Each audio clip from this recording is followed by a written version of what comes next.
안녕하세요. 하트앤서울 복음방송 주안의 하나 4부 시작합니다.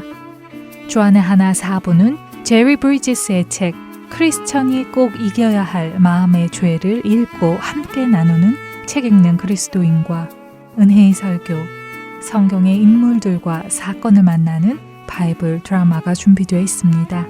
먼저 책 읽는 그리스도인으로 이어집니다.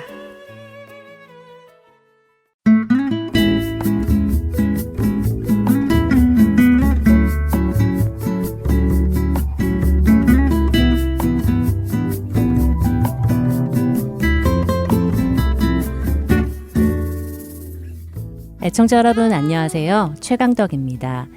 성도들에게 추천해드릴 만한 신앙서적을 읽고 여러분께 소개해드리는 책 읽는 그리스도인 시간입니다. 책 읽는 그리스도인 오늘부터는 크리스천이 꼭 이겨야 할 마음의 죄라는 책을 나누려 하는데요. 그리스도인이 하늘의 복, 참 기쁨, 구원이라는 단어들을 누리기 전에 먼저 마주해야 하는 것이 있습니다. 바로 나의 죄와 그 죄를 회개하는 시간을 마주해야 하지요.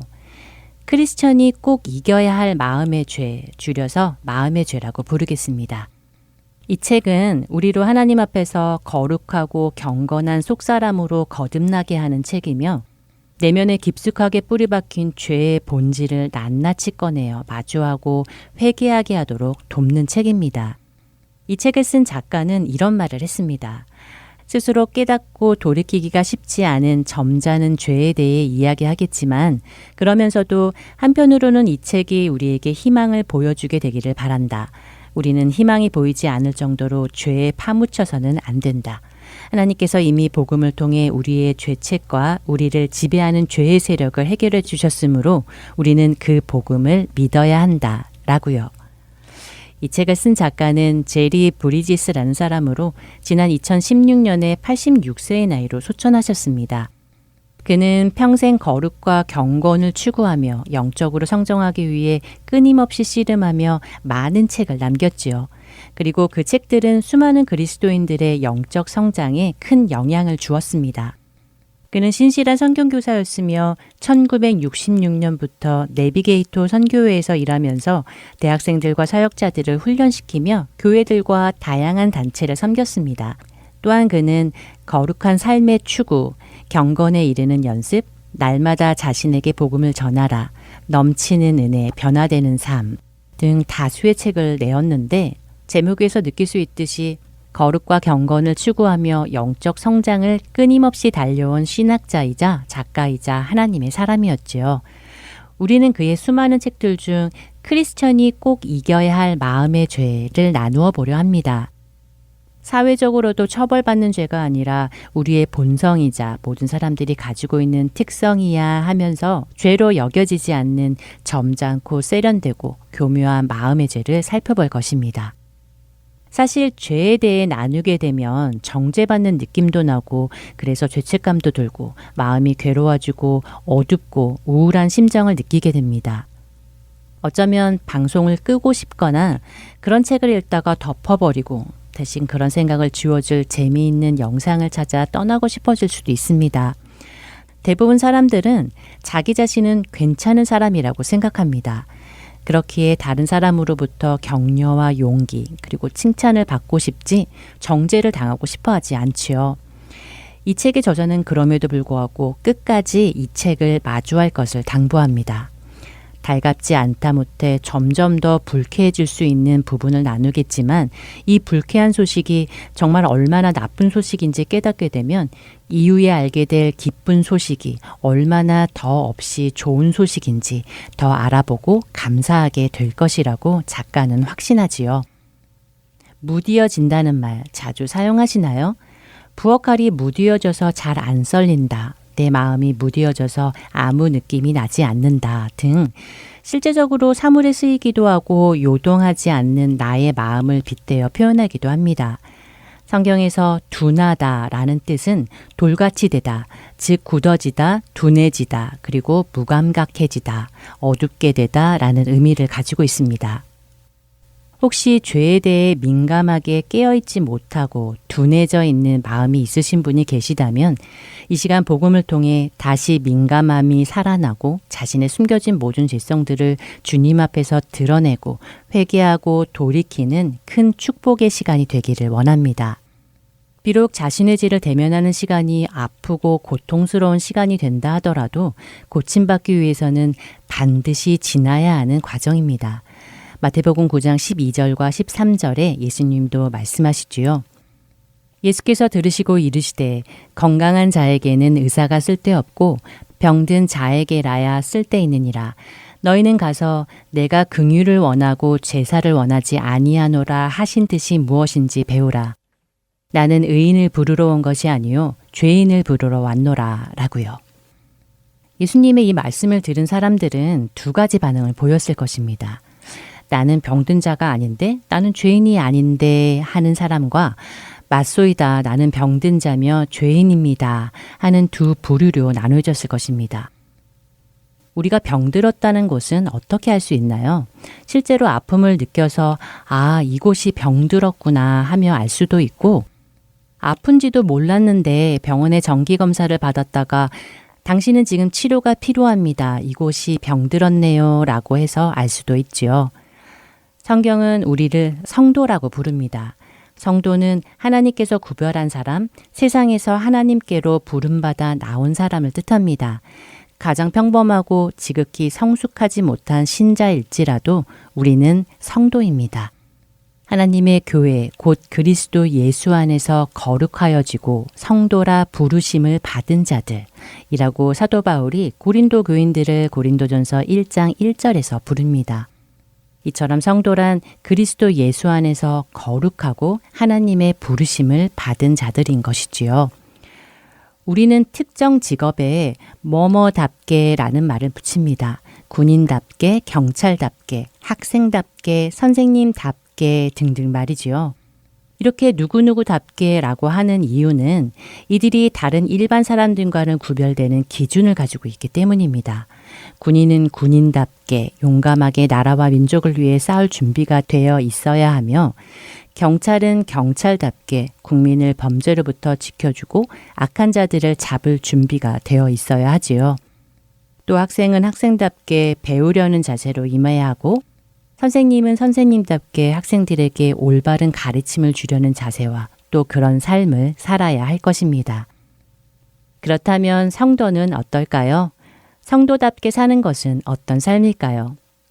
하나님이 거룩하신 분이시듯 우리도 거룩해야 하며 예수님이 앞서가신 길을 따라 성령의 열매를 맺으며 사는 것이 성도답게 사는 삶일 것입니다. 이것이 세상 사람들과는 구별된 부름받아 나온 삶이지요. 그런데 이 성도를 성도답지 않게 만드는 것이 있습니다. 바로 죄입니다. 수근수근하는 것에서부터 살인을 저지르는 데까지 그 심각성과 크기의 차이는 있을 수 있습니다만 크든 작든 죄는 죄이며 죄는 성도로 성도답지 못하게 하는 것입니다. 여러분은 여러분 스스로 성도인 것을 기억하며 살아가시는지요? 잊고 살아가다가 주일 설교를 듣다 아 맞다 나 성도였지 해서는 안 될 것입니다. 하지만 많은 성도들이 자신이 성도인 것을 생각하며 살아가지 않을 뿐 아니라 험담하는 것이나 참을성이 없는 정도의 죄는 죄로 여기지도 않는 경우가 많습니다. 그 결과 성도들이 세상 사람들처럼 자기 죄를 부인하며 살아가지도 않지요. 죄로 무뎌진 크리스천들의 마음을 터치하면서 점잖고 교묘한 마음의 죄를 회개하라는 제리 브리지스의 메시지에 응해 보시겠습니까? 하나님 앞에서 거룩하고 경건한 속사람으로 거듭나고 싶지 않으신가요? 그것을 원하신다면 앞으로 마음의 죄라는 이 책을 함께 읽어나가며 죄를 대면해 보시기 바랍니다. 책 읽는 그리스도인 여기에서 마치겠습니다.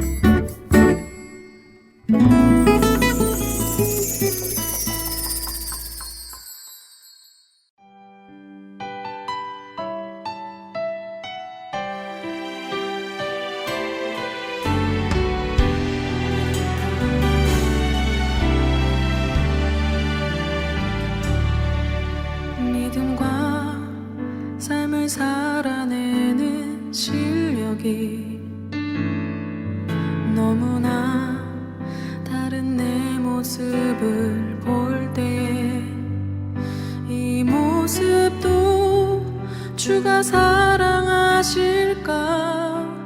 자신 없는 내 모습 그저 주님 앞에 있네. 나 같은 자도 사랑하여 주시고 한 번도 나를 떠나지 않으셨네. 아픔 속에 주를 작게 여긴 날 꾸짖지 않으시고 내 손 잡아주시네. 오직 주님 안에 두려움없네. 나를 통해 날 만드심을 믿네. 주님만이 내 모든 것 되시네. 주의 강한 손 날 붙드시네. 오직 주님 안에 소망 있네. 내 삶을 통해 영광 받으신 주님만이 내 모든 것 되시네. 주의 선하심 나 노래하네.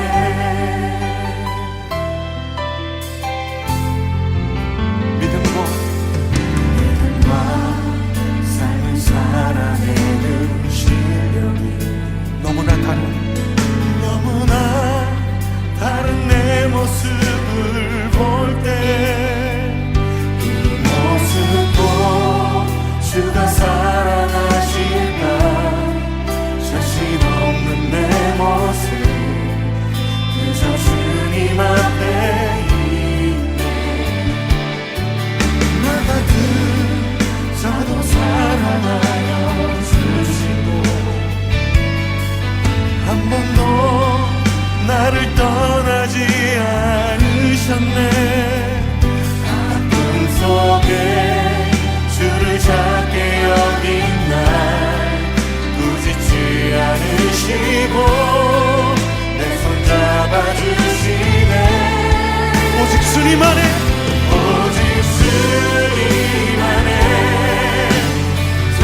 두려움없네. 고난을 통해 날 만드심을 믿네. 주님만이 내 모든 것 되시네. 주님 날 붙드심을 믿습니다. 오직 주님 안에 소망 있네. 내 삶을 통해 영광 받으신 주님만이 내 모든 것 되시네. 주의 선하심 그렇습니다. 우리 주님 안에 있습니다. 오직 주님 안에 두려움없네. 고난을 통해 날 만드심을 믿네. 주님만이 내 모든 것 되시네. 주의 강한 손 날 붙드시네. 오직 주님 안에 소망 있네. 내 삶을 통해 영광 받으신 주님만이 내 모든 것 되시네. 주의 선하심 나 노래하네. 주의 선하심 나 노래하네. 주의 선하심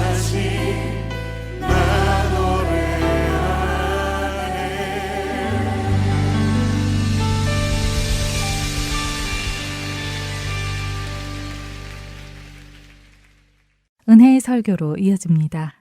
오늘은 테네시 낙스빌 한인 사랑교회 정진은 목사님께서 요한계시록 2장 12절에서 17절을 본문으로 가치 있는 우리에게 가치 있는 삶이라는 제목의 말씀 전해 주십니다. 은혜의 시간 되시길 바랍니다.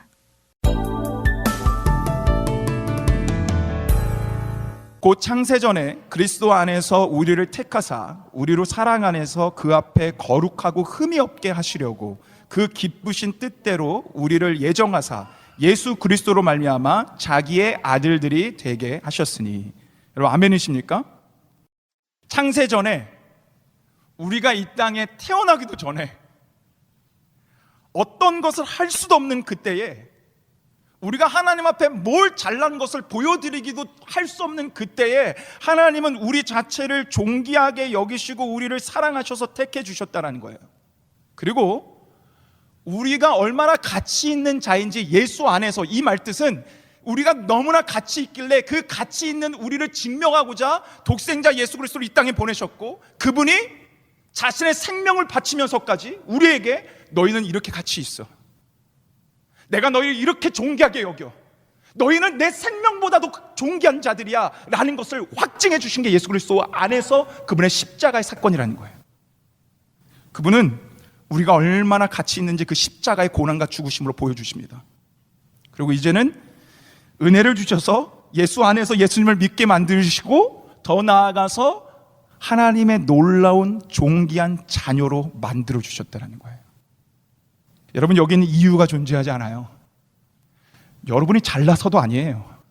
여러분이 착한 일을 해서도 아니에요. 여러분이 하나님 앞에 뭘 잘 보여서도 아니에요. 창세 전이란 말은 여러분이 태어나기도 전에 아무것도 안 했던 그때를 얘기해요. 그냥 여러분의 존귀, 여러분의 자체가 그냥 너무나 존귀하게 그런 가치롭게 여기셔서 여러분을 택하셔서 십자가 지셨다는 거예요. 그리고 내가 너희를 그렇게 택해주고 여겨주고 십자가 진 이유를 오늘 이 말씀하시는데 뭐라고 말씀하시냐면, 내가 너희를 위해서 그렇게 십자가를 지고 내가 너희를 위해서 그렇게 창세 전에 택한 이유는 바로 그리스도 예수 안에 있는 너희를 거룩하고 흠없는 자로 만들기 위함이라고 말씀하세요.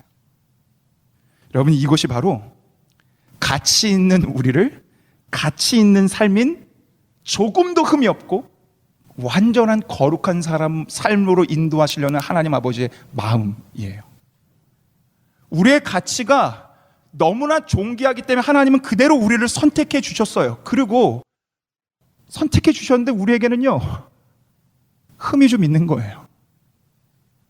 우리에게는요, 거룩하지 못한 구겨진 모습들이 있는 거예요. 그래서 하나님의 예수님을 보내셔서 우리를 택하시고 하나님의 자녀로 만드셔서 그분이 원하시는 삶은 뭐냐면, 우리가 성공하고 우리가 더 나은 삶을 살아가는 게 아니라 약간 흠이 있고 거룩지 못한 그 모습이지만 예수 그리스도를 통해서 우리가 이렇게 펴지기를 원하시는 거예요. 그분은 우리의 흠이 없어지기를 원하시는 거예요. 그분은 원래의 가치처럼 다시 한번 이 세상 속에서 당당한 모습으로 서기를 원하시는 거예요. 이게 우리 하나님 아버지의 마음이에요. 그래서 오늘 말씀을 보면요, 오늘 예수님은 가치 있는 우리가 가치 있는 삶을 살아갈 수 있도록 뭘 하시는지 아세요? 막으세요. 가치 있는 우리가 가치 있는 삶을 살아갈 수 있도록 막으십니다. 여러분, 이게 무슨 말씀인지 오늘 말씀을 한번 봐보세요. 13절을 보시면 오늘 편지는 버가모라는 교회에 보냈어요. 버가모 지역에 있는 교회인데요, 예수님이 그들이 어디에 사는지를 아신다고 말씀했는데 어디에 산다고 말씀해요? 사탄의 권자. 예수님께서 이렇게 말씀하신 이유는요, 버가모는 기본적으로 우상이 들끓는 지역이었기 때문에 그래요. 여러분, 거기는요, 로마 제국 최초의 황제였던 아우구스투스의 신전이 있었고요, 그뿐만이 아니라 제우스 신전, 아데나 신전, 디오니우스 신전, 그리고 의료의 신이라고 하는, 의술의 신이라고 하는 아스클레피오스, 발음하기도 어려운 아스클레피오스의 신전이 있었어요. 이와 같이 버가모에는 수많은 신전들, 수많은 이교들, 수많은 사원들이 질비했어요. 그래서 예수님은 그곳을 사탄의 권세가 있는 곳이라고 말씀하신 거예요. 근데 여러분 한번 생각해 보세요. 이런 곳에서 신앙을 지키는 게 쉬웠을까요? 어려웠을까요? 당연히 어렵죠. 근데 참 대단한 건 13절을 다시 한번 봐보세요. 그렇게 수많은 유혹과 그런 수많은 정욕이 있는 그곳에서 예수 그리스도의 이름을 위해 순교자가 나오고요. 그렇게 수많은 유혹이 있는 그곳에서 그들의 믿음은 굳건하게 지켜집니다. 예수님이 7교회에 항상 칭찬하는 부분은 이 부분이에요. 그들이 양적으로 너희 교회가 성공했다, 너희 교회가 부흥했다 라고 칭찬하지 않으시고요. 예수님이 모든 교회마다 칭찬하는 유일한 칭찬할 것은 세상과 타협하지 않고 거룩하고 흠없는 자의 모습으로 살아가는 것을 칭찬하세요. 여러분, 우리가 이것만 봐도 하나님 아버지가 우리에게 원하시는 것이 무엇인지를 알 수 있어요. 근데 이게 정말 대단한 일이었는데요, 그럼에도 동시에 수많은 도전과 유혹이 있는 건 사실이잖아요. 여러분, 우리가 잘 아는 얘기가 있잖아요. 맹모 삼천지교. 이게 무슨 얘기예요? 인간은 어쩔 수 없이 환경에 영향을 받는다라는 거예요. 인간은 어쩔 수 없이 연약해가지고 환경에 노출되면 그 환경에 영향을 받아서 넘어질 수밖에 없다라는 걸 얘기하고 있는데요, 이 교회에도 그런 자들이 있었어요. 이렇게 수많은 이런 이교도들이 있으니까, 이런 신전들이 있으니까 수많은 유혹들이 와서 15절 봐보세요. 우리 한번 같이 읽어보겠습니다. 함께 읽겠습니다. 시작. 이와 같이 내게도 니골라당의 교훈을 지키는 자들이 있도다. 니골라당이 무엇인지는 많은 자료가 남아있진 않아요. 그러나 제가 연구해 본 결과 모든 학자들이 동의하게 얘기하는 건 뭐냐면 이 니골라당은 영지주의자였다는 거예요. 영지주의자가 누구였냐면, 이 사람들이 주로 얘기하는 건 뭐냐면, 만약에 너희의 영혼이 구원받았다면 너희의 육신은 마음껏 살아도 돼. 이미 너희의 영혼이 구원받았다면 너희의 육체는 마음껏 살아도 돼. 이 사진처럼 흥청망청 술에 취하고 성적으로 타락하고 이렇게 해도 너희 영혼만 구원받았다면 너희의 영혼이 중요한 거지 육은 상관없으니까 마음대로 살아도 돼 라고 했던 사람들이 니골라당이고, 이들의 거짓된 가르침에 넘어가는 사람들이 버가모 교회 안에 있었다는 거예요. 이들이 버가모 교회에 들어와서 성도들에게 이 정도는 괜찮아, 너희 구원받았잖아, 이 정도는 괜찮아. 여러분, 아까 제가 분명히 얘기했어요. 여기에 치료의 신, 의료의 신이라고 했던 아스클레피오스 신전이 있었다고. 근데 그분들이요, 이 신전에서 의술 행위를 하는데 치료받기 위해서 했던 것들이 정화의식이에요. 근데 이 정화의식은 뭐냐면 거기 안에 있는 여자 사제들과 성행위를 해야 돼요. 성행위를 하면 아스클레피오스라는 신이 그 여사제를 통해서 그를 정화시켜서 치료를 받을 수 있다라고 생각했어요. 이게 너무 유명했거든요, 이 도시에서. 그래서 사람들은 예수를 믿어도 그 여사제들과 성적 행위를 합니다, 치료를 받기 위해서. 그래서 14절 봐보세요. 뭐라고 책망하시냐면, 너희가 우상 제물을 먹겠다, 우상을 섬겼다라는 거예요. 그리고 행음하게 했다, 성적으로 타락했다. 니골라당 사람들이 교회에 들어와서 이렇게 얘기한 거예요. 그 정도 괜찮아. 왜? 그 문화야. 그거는 예수님을 믿는 믿음을 저버리는 게 아니라 그건 문화야. 너희 교회 다니잖아, 너희 예배 드리고 있잖아, 너희 속으로 활동하고 있잖아, 심지어 성경 공부하고 있잖아, 너 예수 믿어서 구원받았잖아, 너 하나님의 아버지라고 부르고 있잖아, 아들이라 딸이라 여기고 있잖아. 그러면 괜찮아. 이건 문화야. 이건 문화니까 이 정도는 내가 이 문화 속에서 얼마든지 받아들일 수 있어. 그래야 이곳에선 살아갈 수 있는 거야. 이건 하나님도 나무라지 않아. 괜찮아. 얼마든지 할 수 있어. 그렇게 거짓된 가르침에 신앙에 타협하고 있는 사람들이 있었고, 그래서 오늘 예수님은 이 편지를 버가모 교회에 보내며 그들의 타협을 막으십니다. 제가 이 2장 3장의 이 서론을 얘기하면서 여러분에게 이 한 명제를 분명하게 먼저 보여드리고 시작했어요. 이 명제를 다시 한번 봐보세요. 여러분 기억나십니까? 자, 이 명제 우리 한번 같이 읽어보겠습니다. 시작. 하나님께서는 우리를 절대 포기하지 않으시고 끝까지 승리하기를 원하십니다. 그래서 칭찬으로 격려도 하시고 책망으로 인도도 하시며 결코 포기하지 않으시기에 징계하시는 것입니다. 2장 3장에는 칭찬이 있습니다, 책망이 있습니다, 징계가 있습니다. 그 모든 하는 이유는 우리를 막기 위해서입니다. 죄에서 타협하고 있고 죄에 넘어져 가고 있는 우리를 막고 하나님이 정말로 원하시는 거룩하고 흠이 없는 자로 만드시기 위해서 우리 예수님은 막으십니다. 제가 오늘 말씀 가운데 정말 감동이었던 건 뭔지 아세요? 이 버가모 안에는 믿음을 잘 지키는 사람도 있었고 이렇게 넘어지는 사람도 있었는데 오늘 예수님은 절대로 그들을 내치라고 얘기하지 않으신다는 거예요. 우리는 교회 안에 문제가 있으면요, 정말 죄송하지만 저도 목회자인데 그런 생각해요. 아, 저 사람 좀 없었으면, 저 사람 누가 이렇게 도려서 퍼가지 않나? 에? 우리 교회 안에 문제가 있고 문제를 일으키면 우리 그렇게 생각한다니까요. 근데 오늘 예수님은요, 저 사람을 내치라고 얘기하지 않고요, 회개하라고 고백해요. 그리고 그들을 돌아오게 하라고 그래요. 왠지 아세요?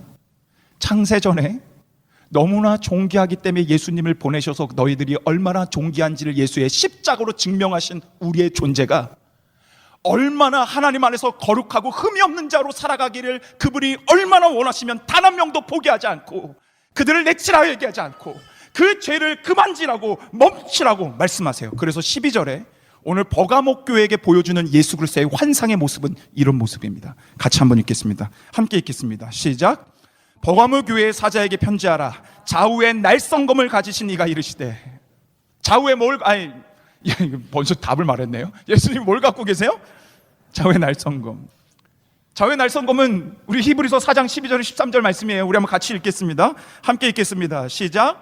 하나님의 말씀은 살아있고 활력이 있어 혼과 영과 및 관절과 골수를 찔러 쪼개기까지 하며 또 마음의 생각과 뜻을 판단하니 지으신 것이 하나도 그 앞에 나타나지 않음이 없고 우리의 결산을 받으실 이에 눈앞에 만물이 벌거벗은 것 같이 드러나니라. 아멘.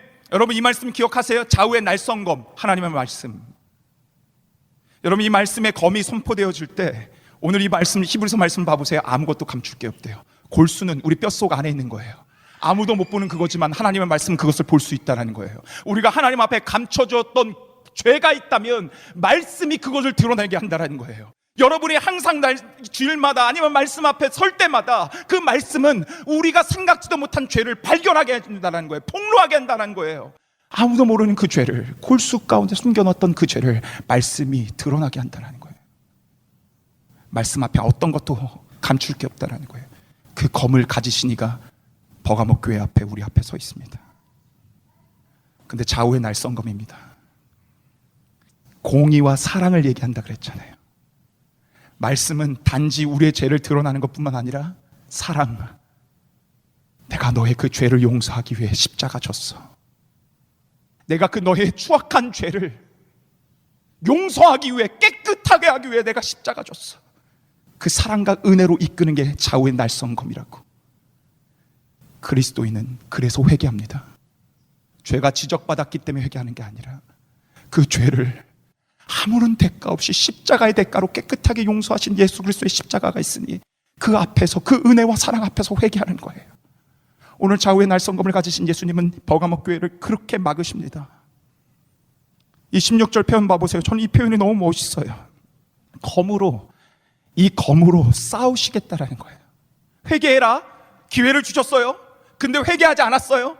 근데 그렇다고 내치지 않고요, 너희가 더 이상 그 죄와 악에 물들지 않도록 내가 싸워줄게. 막으시는 거예요. 왜? 우리 예수님이 가장 원하는 건,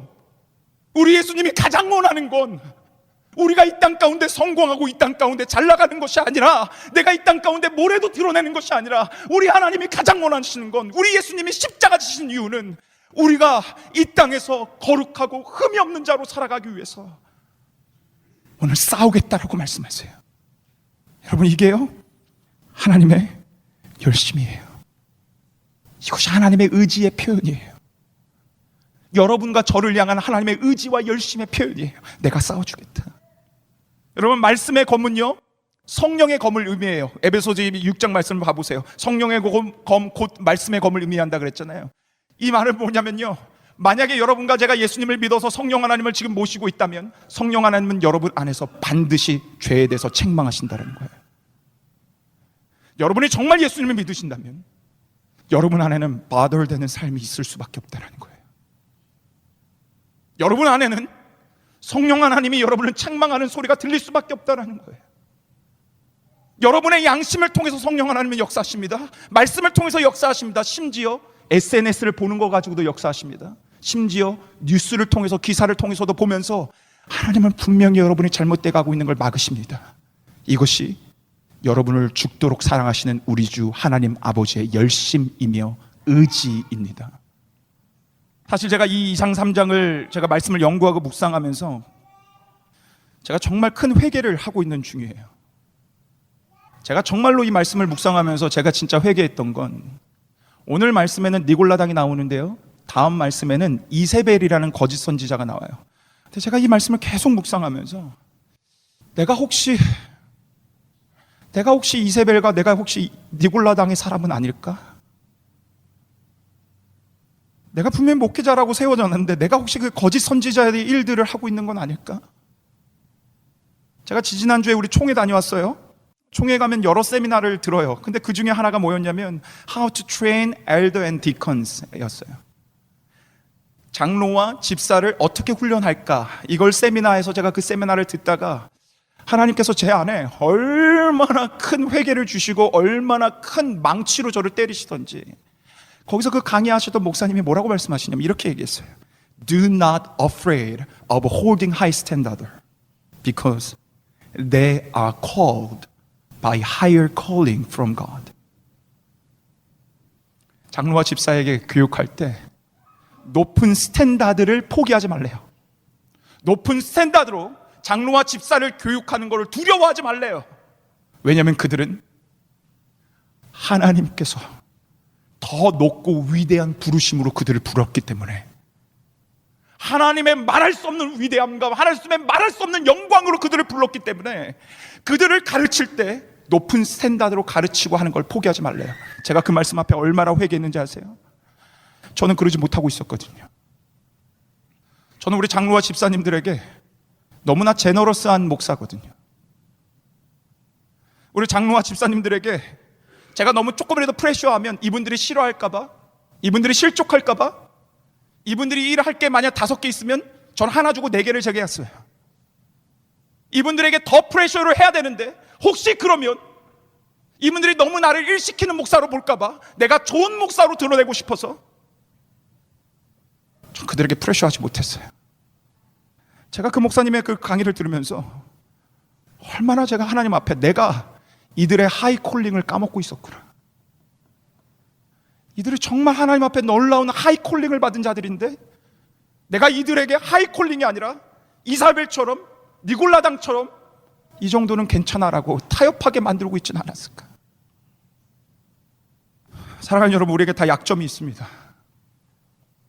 누구는 게으름이 있고요, 누구는 성적인 부분이 있고요, 누구는 돈에 대한 약점이 있고요, 누구는 술 취함이 있고요, 누구는 함부로 말하는 입이 있고요, 누구는 무기력함이 있고요, 누구는 영적인 무관심이 있고요, 누구는 내가 뭔 죄가 있는가라는 교만이 있어요. 근데 우리는 다 누구나 연약함과 잘못된 것이 있어요. 근데 하나님은 여러분과 저를 너무나 사랑하시고 가치 있게 여기셔서 그 모든 죄에서 돌이키길 원하셔서 막고 계십니다. 오늘 여러분은 이 예배 앞에, 제 앞에 서 있지만 말씀의 검을 들고 있는 예수 그리스도 앞에 서 있는 겁니다. 저는 이 말씀 앞에 오늘 예배하며 여러분 안에 성령 하나님이 주시는 죄의 책망이 있다면 내려놓고 갔으면 좋겠습니다. 물론 여러분 오늘 내려놔도 또 넘어지고 또 넘어지고 또 죄의 유혹이 받을 거지만, 근데 여러분 그거 아십니까? 하나님의 열심은 여러분의 열심보다 더 위대하셔서 넘어질 때마다 또 막으실 겁니다. 무너질 때마다 또 가서 일으키실 겁니다. 그래서 그분의 열심과 그분의 의지로 우리는 반드시 하나님 앞에 거룩하고 흠이 없는 자로 쓰게 되는 그 영광의 날이 오게 될 줄 믿습니다. 두 번째, 예수님은요, 가치 있는 우리가 이 가치 있는 삶을 함께 이뤄가길 원하십니다. 그래서 교회를 이 땅에 예수 그리스도의 핏값 주고 세우셨습니다. 교회 안에 이렇게 두 부류가 있는데요, 잘하고 있는 사람들에게도 회개하래요. 잘못하고 있는 사람들에게만 회개하라고 한 게 아니라요, 잘하고 있는 그들에게도 회개하라. 놀랍지 않습니까? 교회 전체에게 잘하고 있는 그들에게도 회개하라. 오늘 에베소서 1장 4절에서 5절 말씀 다시 한번 봐보세요. 잘 봐보세요. 창세전에 가치 있는 여러분을 택하는데 너를 택했다라고 얘기하지 않고 우리를 택했다라고 얘기합니다. 우리를 택했다라고 얘기합니다. 우리를 택해서 우리를 자녀라고 말씀하지 않고 자녀들이라고 복수를 사용합니다. 왜냐? 하나님은 나를 구원해서 우리로 만들려는 이 놀라운 계획이 있기 때문에, 우리는 이미 예수 그리스도의 피로 연합된 한 몸을 이룬 한 가정이 되었기 때문에, 그래서 예수 안에 우리는 한 형제 자매로 부르고 있기 때문에 우리라고 부릅니다. 버가모 교회는 에베소 교회처럼 반대로 진리보다 사랑을 더 우선시했던 교회인데, 괜찮아. 그 정도 괜찮아. 하나님 사랑이시는데, 하나님 무조건 용서하시고 우리 받아주시는데 괜찮아. 너희 구원받았으면 괜찮아. 사랑이라는 면목 앞에 우리가 그렇게 타협하고 있는 자들이 있음에도 불구하고 우리는 침묵하고 있지는 않은지, 그리고 내 삶이 하나님 앞에 그렇게 침묵되어져 가고 있지는 않은지. 디모데후서 2장 22절을 한번 봐보세요. 하나님께서 이렇게 말씀하십니다. 우리 함께 읽겠습니다. 시작. 또한 너는 청년의 정욕을 피하고 주를 깨끗한 마음으로 부르는 자들과 함께 의와 믿음과 사랑과 화평을 따르라. 깨끗한 마음으로 부르는 자들과 함께, 그런 믿음의 동역자들과 함께 거룩하고 흠이 없는 저 하나님의 마음으로 나아가라. 함께.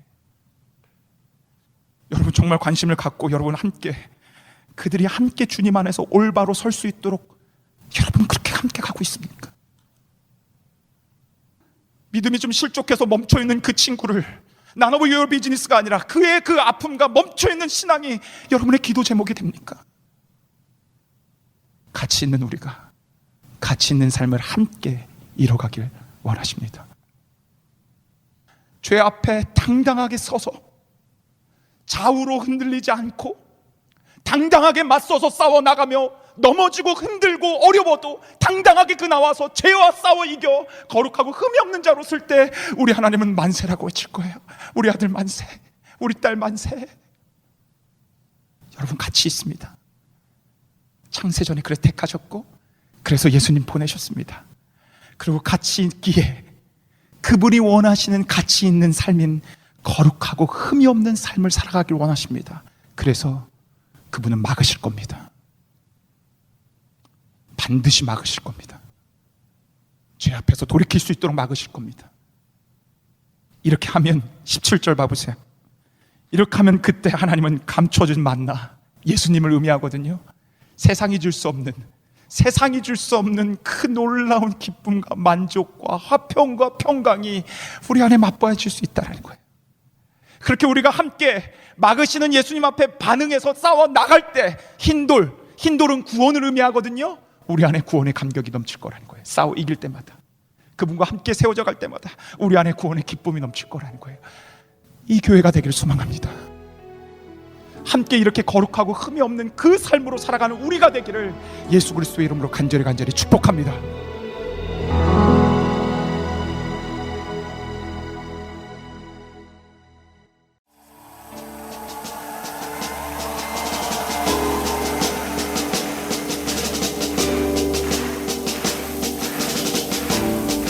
할렐루야!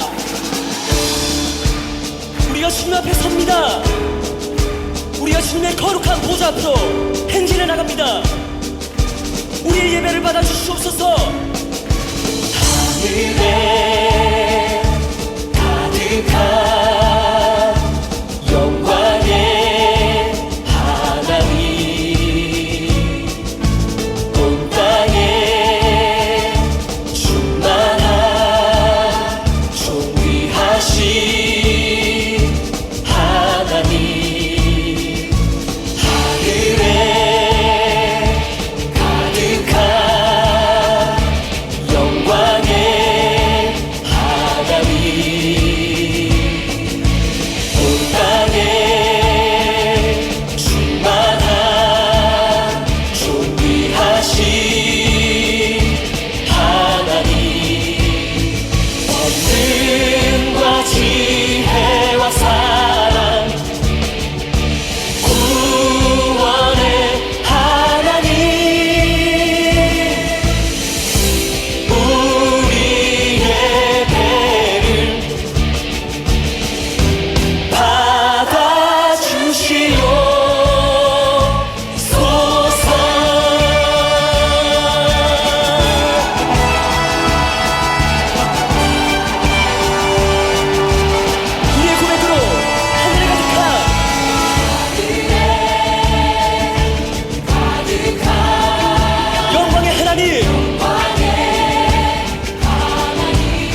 땅에 충만한 존귀하신 하나님.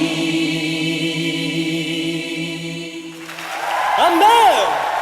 하늘 하나님께 영광의 박수를 올려드립시다. 할렐루야! 아멘!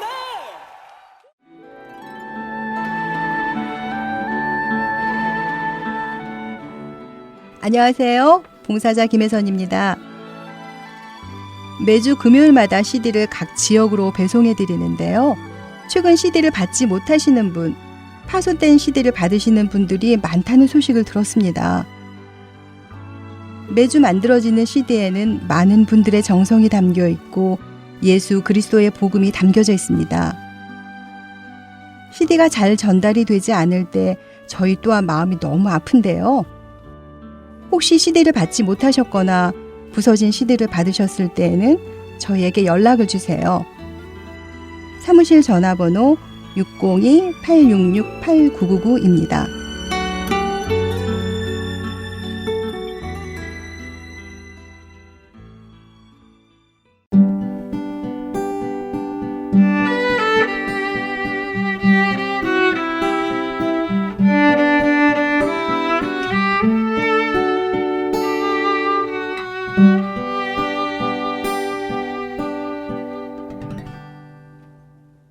성경 속의 인물들과 사건을 만나는 바이블 드라마로 이어집니다.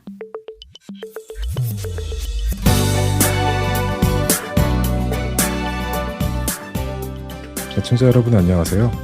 바이블 드라마 사무엘편 진행의 박윤기입니다. 다윗을 찾아와 다윗이 온 이스라엘의 왕이 되는 것을 도와주겠다고 제의한 아브넬 장군. 그는 다윗의 기쁜 대접을 받고 길을 떠났습니다. 하지만 자신의 동생을 죽인 아브넬 장군이 다윗을 만나고 갔다는 소식을 들은 요압 장군은 급히 사람을 보내 아브넬 장군을 다시 불러오지요. 아브넬 장군님, 제가 조용히 드릴 말씀이 좀 있으니 저쪽 사람이 없는 곳으로 좀 가시지요. 아, 그래요. 무슨 이야기인데 그러시는지는 모르지만 일단 가봅시다. 요압 장군은 아브넬 장군을 그의 경호 부대로부터 떼어내어 성문 근처로 데리고 갑니다. 분위기가 이상한 것을 감지한 아브넬이 먼저 입을 엽니다.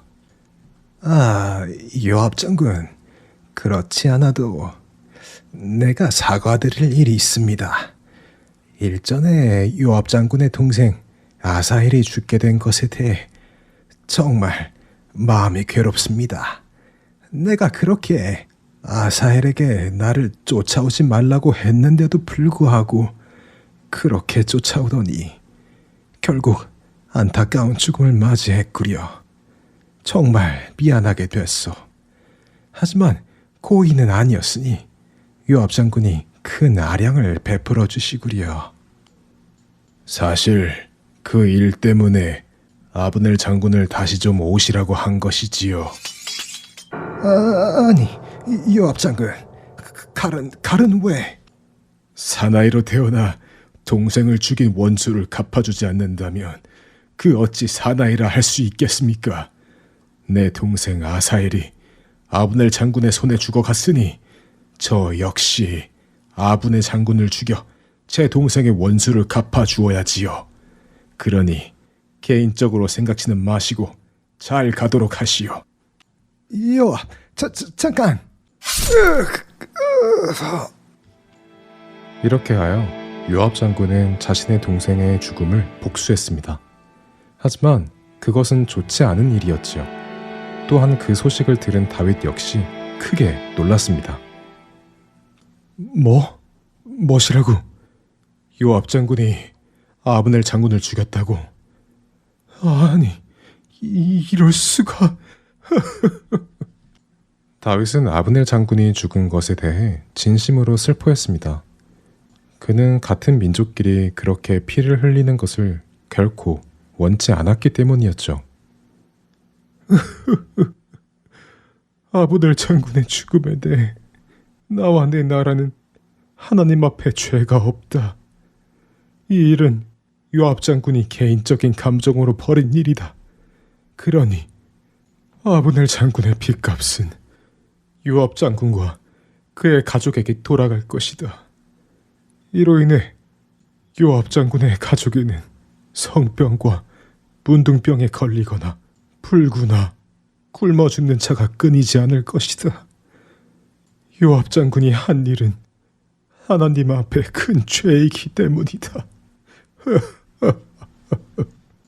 다윗은 이렇게 말한 후에 온 백성들에게 아브넬 장군을 위해 상복을 입으라고 하고는 그의 장례를 치루어 주었습니다.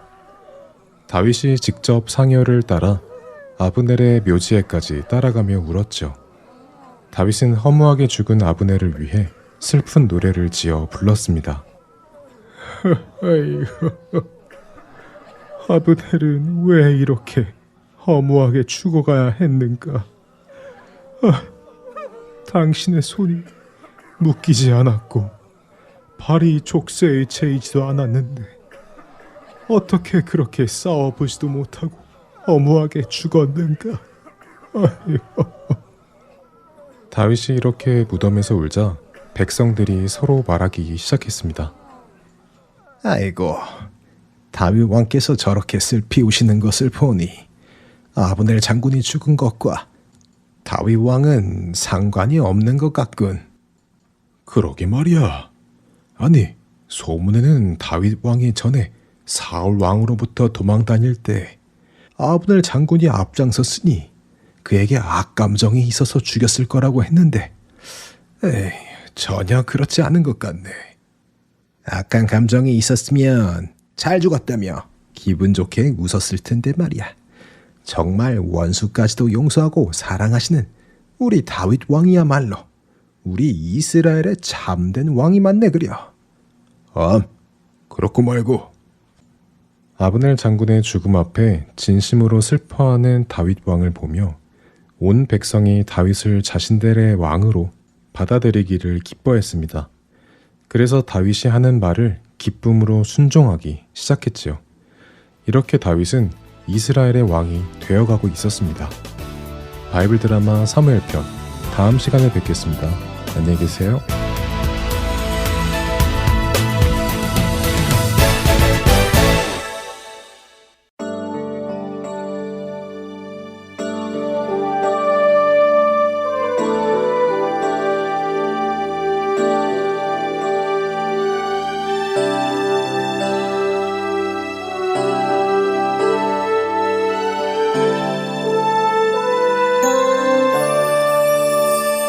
여기에 모인 우리 주의 은총 받은 자여라. 주께서 이 자리에 함께 계심을 아노라. 언제나 주님만을 찬양하며 따라가리니 시험을 당할 때도 함께 계심을 믿노라. 이 믿음 더욱 굳세라.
주안의 하나 4부 준비된 순서는 여기까지입니다.